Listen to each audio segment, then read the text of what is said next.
Sir আমার বউ হারিয়ে গেছে, আজ 1 বছর ধরে নিদান খোঁজাখুঁজি পাচ্ছি না। 1 বছর পর তুই কমপ্লেন জানাতে এসেছিস? ও পুলিশ, এসো না, আমার হুকটা একটু লাগিয়ে দেবে। ওই তো আমার বউ।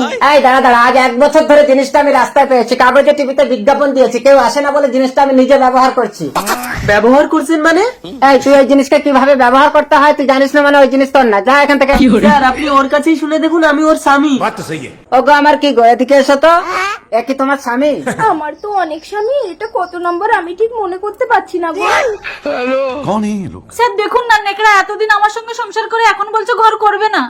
এই নেকড়া, তুই না ঘর করিস, অন্য লোক দিয়ে তো ঘরটা করাতে পারিস। আমি করবো। কি আমি লোকের সাথে ঘর করবো? আরে তোমার তো ঘর নিয়ে কথা, কে করলো, অত জমা খরচ কি তোমার? আরে পুলিশ, ওই ঘর না। এই নেকড়া চপ। এই কিরে নেকড়া, ঘর করবি না কেন? ওকে ভালো লাগে না স্যার। ওগো আমার কি গো, একে 6 মাসের জন্য তোমার ঘরে ঢুকিয়ে আটকে রাখো তো। আরে কি হচ্ছে, এটা কি? এটা এসো বলছি। আরে আরে কোথায় নিয়ে যাচ্ছ আমার স্বামীকে? আমার বউ। এই নাম। ও পুলিশ, ও তো আমার স্বামীকে নিয়ে ঢুকে এই chop chop, stop stop. Sir আমার 6 মাসের শাস্তিটা বাড়িয়ে 1 বছর করা যায় না? হারামজাদা। স্যার আপনি ক্রিমিনালদের ধরে এইভাবে শাস্তি দেন? স্যার আমি আমার মুরগি চুরি করেছি, আমাকেও শাস্তি দিন। तो रुको जरा।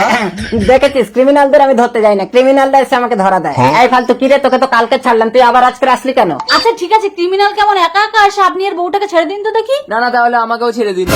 মানে মানে আপনি ভেতরে ঢুকে দেখুন কি হচ্ছে। অসর্বনাশ, কি বলিস রে? কই দেখি। আমার কি হচ্ছে গো? ওগো, আমার কি গো? ও পুলিশ, তুমি বাবা হবে গো। নেকড়া ঝুঁকেগা নেই সাল। Commissioner, yes sir. এই পুলিশ, অবৈধভাবে ক্রিমিনালদের ধরার জন্য তোমার চাকরি আমি কেড়ে নিলাম।